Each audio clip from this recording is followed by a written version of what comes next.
పల్నాడు జిల్లా రాజకీయాలు ఎప్పుడూ రసవత్తరమే. ఇక్కడ అధికార విపక్షాలు మాత్రమే కాదు, ఉన్న పార్టీలో కూడా అనేక కుంపట్లు కామన్. ఈ జిల్లాలో ఇటు ప్రతిపక్షంలో కానీ అధికార పక్షంలో కానీ ఏదో ఒక అంశం వివాదానికి రీజన్ గా మారుతూనే ఉంటుంది. ఇప్పుడు లేటెస్ట్ గా కూడా ఓ పంచాయతీ నడుస్తుంది. అదే ఓ మాజీ మంత్రి పంచాయతీ. ఉన్న పార్టీలోనే ఆ మంటే గిట్టని వారు అనేకం. వ్యతిరేకత అనేది అవతలి వారి మాట కాదు, కుట్ర అనేది మాత్రం మాజీ మంత్రివర్యుల వర్గం వారి మాట.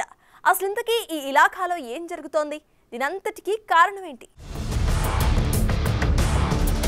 పల్నాడు జిల్లా చిలకలూరిపేట వైసీపీలో ప్రస్తుతం ఓ వర్గమంతా కూడా మాజీ మంత్రి విడదల రజనీ పనితీరుపై గుర్రుగా ఉన్నారు. ఈ ఆగ్రహం ఎంతలా ఉందంటే రజనీ వద్దు జగనే ముద్దు అంటూ నినాదాలు వినిపిస్తున్నాయి. ఇదే స్లోగన్ తో పెద్ద ఎత్తున పోస్టర్లు ఇప్పుడు సోషల్ మీడియాలో దర్శనమిస్తున్నాయి. అయితే ఇదంతా విపక్షాల కుట్ర కానే కాదు, సొంత పార్టీలోనే ఓ వర్గం చేస్తున్న కుట్ర అనేది రజనీ వర్గం చేస్తున్న ఆరోపణ. ఇంతకీ రజనీపై వినిపిస్తున్న ఆరోపణలేంటంటే పార్టీ ప్రయోజనాలను పక్కన పెట్టి తన సొంత ప్రయోజనాలకే ఎక్కువ ప్రాధాన్యత ఇస్తున్నారనే టాక్ వినిపిస్తోంది. గతంలో మంత్రిగా ఉన్న సమయంలో సైతం కార్యకర్తలకు ఎలాంటి సమయం ఇవ్వలేదని, ఆమె దగ్గరకు వెళ్లాలంటే కనీసం 4 వ్యక్తుల్ని దాటుకున్న తరువాతే ఆమె దగ్గరకు వెళ్లగలమనే విధంగా చెప్తున్నారు. అయితే ఇదంతా కూడా రజనీ మీద జరుగుతున్న తప్పుడు ప్రచారమని, అంతా కావాలని చేస్తున్న కుట్ర అంటోంది రజనీ వర్గం.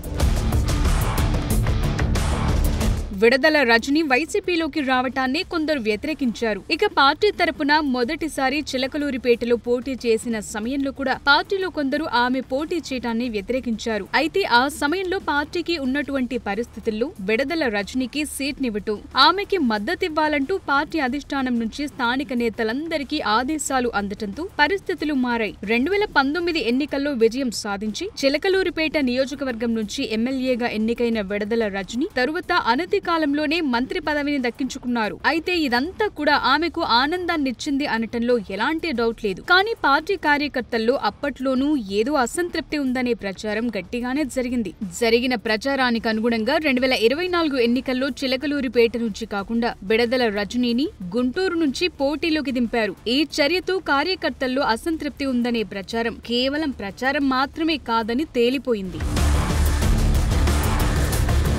నియోజకవర్గాన్ని మార్చిన సమయంలో చిలకలూరిపేట కంటే గుంటూరులో వైసీపీ గెలవటం ముఖ్యమని, అందుకే చిలకలూరిపేట నుంచి గుంటూరుకు విడదల రజనీని మార్చారంటూ ఆమె వర్గం ప్రచారం చేసుకుంది. కానీ గుంటూరులో ఘోర ఓటమిని ఎదుర్కొన్నారు. ఈ ఓటమి తరువాత రజనీ తిరిగి చిలకలూరిపేట రాజకీయాల్లోకి ఎంట్రీ ఇచ్చారు. మళ్లీ ఆ సమయంలో కూడా ఆమె ఎంట్రీని వ్యతిరేకించారు స్థానిక నేతలు. మళ్లీ చిలకలూరిపేట రాజకీయాల్లోకి విడదల రజనీ వద్దు అంటూ అప్పట్లో కొందరు అధిష్టానం దృష్టికి తీసుకువెళ్లి పార్టీలో అంతర్గతంగా గట్టి చర్చ నడిచింది. కానీ అధిష్టానం కార్యకర్తలను, స్థానిక నేతలను కనీసం సంప్రదించకుండానే విడదల రజనీకి తిరిగి చిలకలూరిపేట ఇన్ఛార్జిగా అవకాశం ఇచ్చారు అనేది ఇప్పటికీ ఆ నియోజకవర్గంలో బహిరంగంగా జరుగుతున్న చర్చ.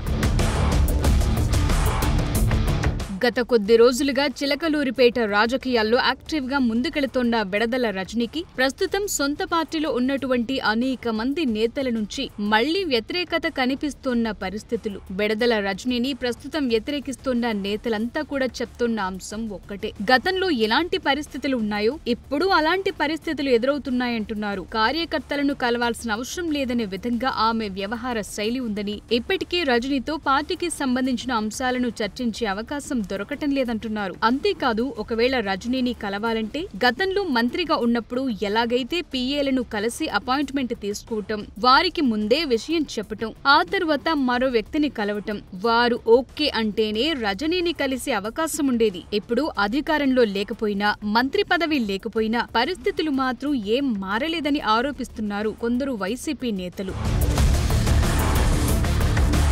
ఇప్పుడిదే అంశంపై ఒకరిద్దరు పోస్టర్లతో ప్రచారం చేయగా ఇదంతా కూడా టీడీపీ కుట్ర అని, టీడీపీ ఎమ్మెల్యే ప్రత్తిపాటి పుల్లారావు ఆదేశాలతోనే కొందరు పార్టీ వ్యతిరేక కార్యక్రమాలకు పాల్పడ్డారని ఆరోపణలు వినిపిస్తున్నాయి. ఇప్పటికే ఈ అంశాన్ని అధిష్టానం దృష్టికి తీసుకువెళ్లి వారిని పార్టీ నుంచి సస్పెండ్ చేయించారు రజనీ.